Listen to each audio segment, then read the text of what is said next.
Olá, neste segundo vídeo da unidade 4, da ótica ondulatória, tratamos da interação da luz com a matéria. São vários fenômenos de interação da luz com a matéria. O primeiro deles é a difração, que ocorre quando a luz tenta passar por um obstáculo, ultrapassar um obstáculo, né? E ela, nesse processo, ela sofre um desvio.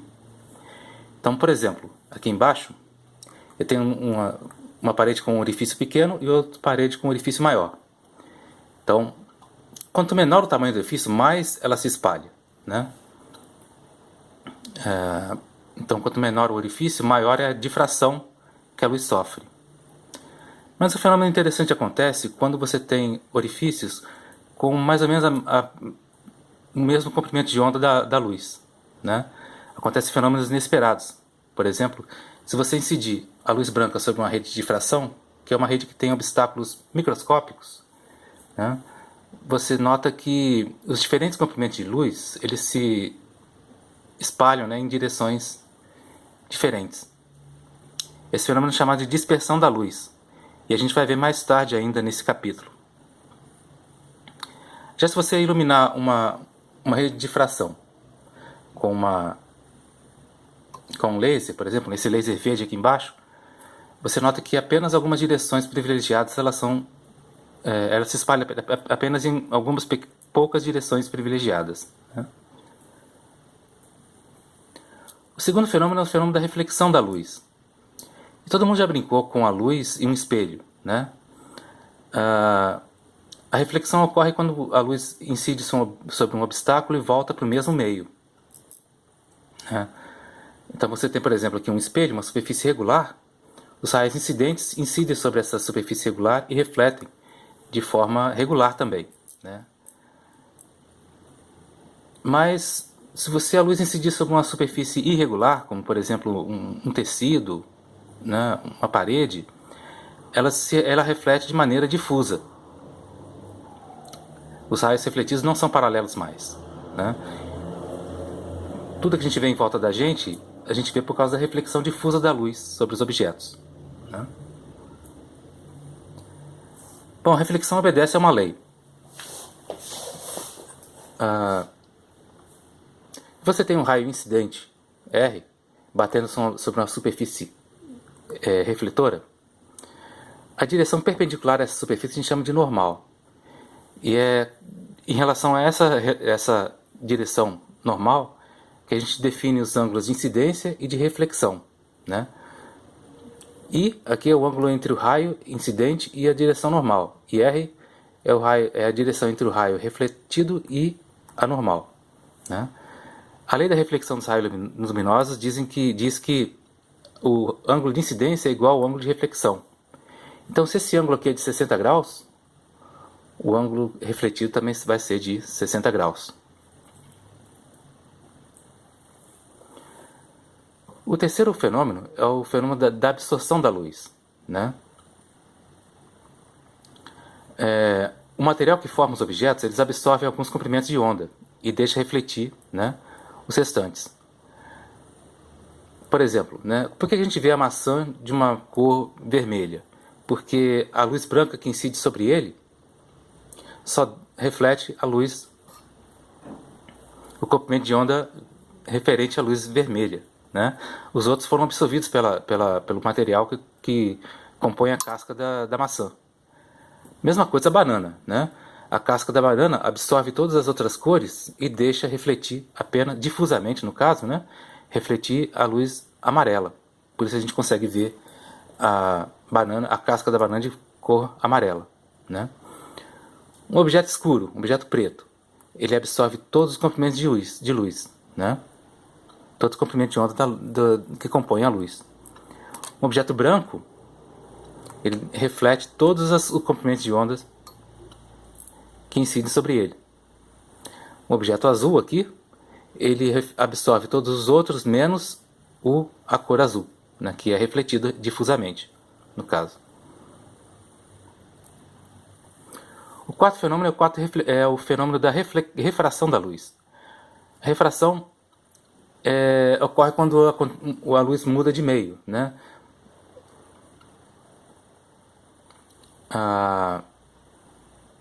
a luz que se propaga no meio, quando atravessa para um meio diferente, transparente, né, ela muda de direção. Esse fenômeno é chamado de refração da luz, né? Parte da luz é refletida de volta e obedece à lei da reflexão da luz. Mas a refração se deve à diferença de velocidade de propagação entre os dois meios, né? Por exemplo, num meio ela pode estar mais veloz que outro meio.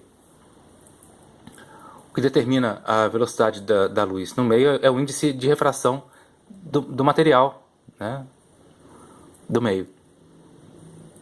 Cada material transparente tem um índice de refração que a gente chama de N diferente. E a relação entre a velocidade da luz e a velocidade da luz no vácuo é dada pela fórmula em amarelo aqui embaixo. Então, por exemplo, né, no vácuo, o N vale 1. Então seria 300 mil km por segundo dividido por 1, que dá 300 mil km por segundo mesmo, né? Então a velocidade da luz no vácuo é C.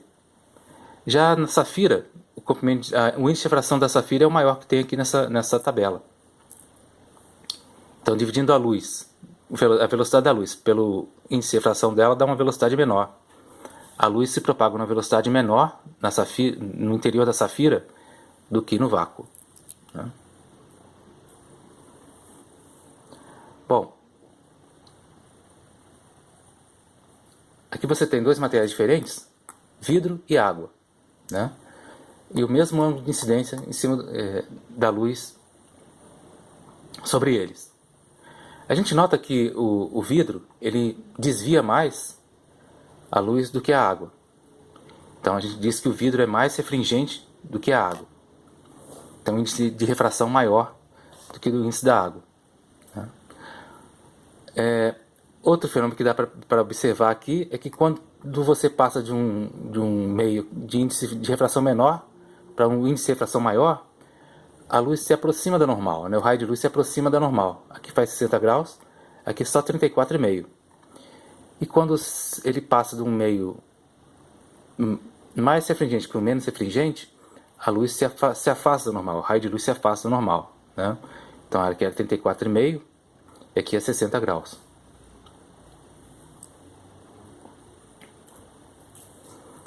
A refração obedece à lei de Snell-Descartes.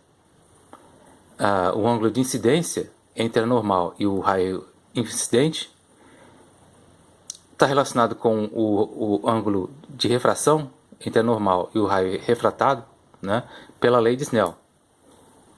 Relaciona o seno de cada ângulo com o índice de refração de cada meio, né? Bom, o dióptro ocorre quando a superfície de separação dos meios é um plano. Por exemplo, a superfície da água aqui no aquário é plano, né? Isso gera ilusões de ótica interessantes. Por exemplo, a luz que está saindo aqui, que foi refletida difusamente, né, no caso, pelas escamas do peixe, quando passam da água para o ar, ela muda de direção, ela se afasta da normal, né? Então, quem está aqui embaixo observa a luz que veio da escama do peixe dessa direção aqui e tem a impressão de que o peixe está nessa posição, um pouco afastado mais afastado dele um pouco, né? No caso seria a imagem do peixe é diferente da posição real do peixe. Outro exemplo aqui, o peixe na verdade estaria mais ao fundo e formou aqui duas imagens do peixe mais próximas dele. A gente observa isso também quando a gente mergulha um lápis na água, né? A gente tem a impressão de que ele está quebrado, mas não. É porque é a ilusão de ótica formada pela refração da luz, né? Quando passou da água para o ar. Um fenômeno relacionado com a refração é a reflexão total, né? Nota que quando você passa do meio mais refringente para o menos refringente, a tendência é se afastar da normal, né? Então, esse raio de luz aqui não sofreu refração. O raio está a 90 graus, continua indo para cima aqui em 90 graus, né? Mas à medida que você inclina, os raios vão sofrendo, vão se afastando cada vez mais da normal, até chegar numa situação limite, né? Em que o raio refratado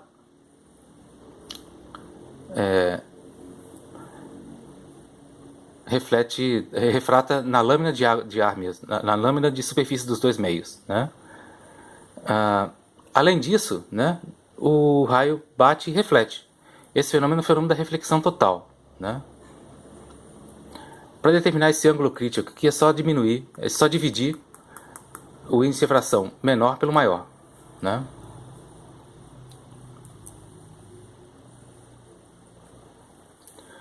Bom, a aplicação da reflexão total na lapidação de joias, né? Quando você tem aqui, por exemplo, um diamante bem lapidado, os raios refletem totalmente na superfície, os raios incidentes acabam voltando, né? Na mesma direção, sofrem reflexões totais nessas faces de baixo aqui, né? Então quem está de cima observa uma luz mais brilhante.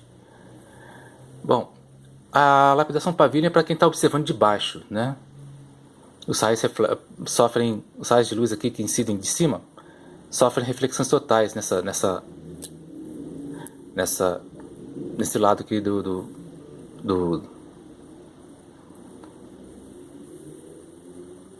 Bom, e quando a lapidação é mal feita, você acaba perdendo raios de luz, né? Porque aqui não sofre reflexão total, sofre outra refração, né?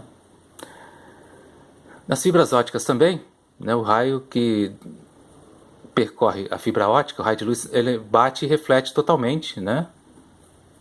E não passa da fibra óptica para o ar. Fica preso dentro da fibra óptica, né? E a reflexão total costuma ser melhor do que a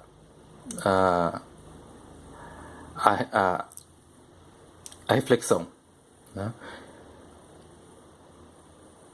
Em prismas de Porro, por exemplo, esses triângulos aqui azuis são prismas de Porro. A luz que incide aqui sofre uma reflexão total nessas duas faces aqui, diagonais, né? E vão para as lentes subjetivas, né? Oculares. O quinto fenômeno é o fenômeno da dispersão da luz. Já falamos um pouco da dispersão da luz, né? Que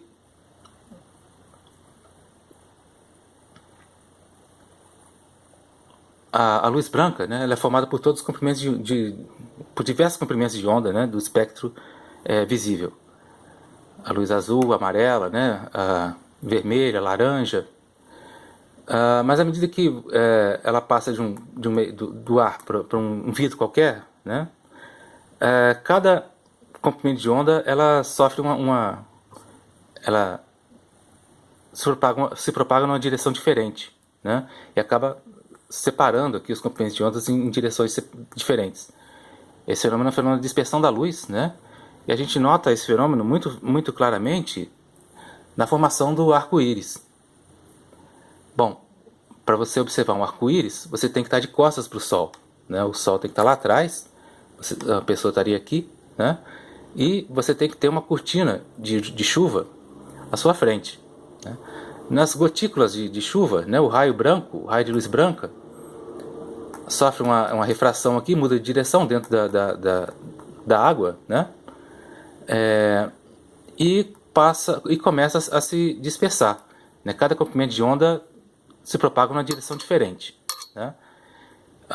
E aqui na parte de trás da gota, ela sofre uma reflexão total.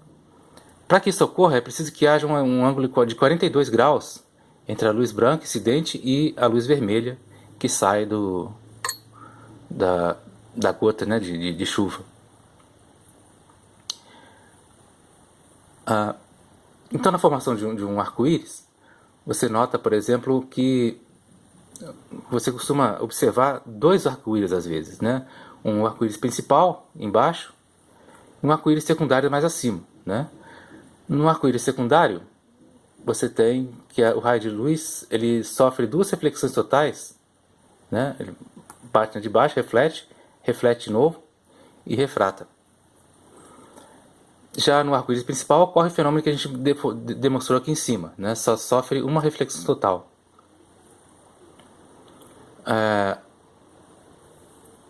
A distribuição de cores do arco-íris principal é inversa do arco-íris secundário, né? Aqui vai do azul para o vermelho e aqui do vermelho para o azul. O último fenômeno é o fenômeno da interferência luminosa. A luz é uma onda, né? Então quando você tem duas ondas se propagando em direções diferentes, se elas têm um pulso, por exemplo, da mesma direção, e estão se aproximando, né? Uma hora, quando elas se aproximam, elas se somam. E depois uma se separa da outra, né? Continua a propagação dela. Aqui vinha nessa direção, continua para cá, e aqui vinha na direção contrária, continua indo para lá, né? Mas se você tem pulsos diferentes, né, um pulso positivo e outro pulso negativo, na hora que elas se juntarem, elas se aniquilam, né? A gente chama isso de interferência destrutiva. E depois elas se afastam novamente, né? Então, por exemplo, você tem aqui duas ondas sendo formadas na superfície de um lago. Por exemplo, jogaram duas pedras aqui ao mesmo tempo, né? Então formaram duas ondas separadas aqui, né? Duas ondas diferentes aqui. E essas ondas vão sofrer interferência. A gente consegue ver essas raias aqui, onde a superfície não é perturbada, né? É onde sofreu interferência destrutiva. A luz não é diferente, a luz é uma onda. Então se você tem uma fonte pontual, aqui à esquerda, e à direita você tem aqui um obstáculo, né, com duas fendas, dois buraquinhos. Então cada fenda aqui se comporta como se fosse uma fonte, como se fossem duas fontes diferentes que vão gerar ondas, né, que interferem de forma construtiva e destrutiva, né? Se você coloca um filme sensível nesse lado de cá, quando você for revelar, você vai ver uma parte escura, tá clara, escuro, claro, escuro, claro. Aqui é quando a luz sofreu interferência destrutiva, e a parte mais clara é quando sofreu interferência construtiva. Tá? A iridescência é uma consequência da interferência de luz, né? Ela acontece quando a luz atravessa lâminas bem delgadas de materiais transparentes. Então você tem aqui uma lâmina delgada, bem fininha, e a luz que incide sobre ela, parte é refletida e parte é refratada, né? Aqui é a mesma coisa, parte da luz é emitida aqui e parte da luz é refletida aqui dentro e acaba sofrendo refração. Bom, esses diferentes raios luminosos acabam sofrendo interferência, né? Acabam interferindo um sobre o outro. E de acordo com a distância aqui da lâmina delgada, você pode fazer um reforço de alguns comprimentos de onda e fazer uma interferência construtiva dessas ondas que saem, ou uma interferência destrutiva, né? Eliminar essas ondas que saem aqui também. Então, por exemplo, isso acontece, por exemplo, na pena do beija-flor, né, de alguns pássaros, ou nas asas da borboleta, ou então no corpo de alguns insetos, né, que tem uma fina camada de queratina superficial. Nas bolhas de sabão também é muito comum a gente observar umas manchas coloridas, né? Então, à medida que você muda a posição da visão, você muda também as cores. Esse é o fenômeno da iridescência, né? Alguns comprimentos de onda são reforçados e outros são destruídos. E por fim,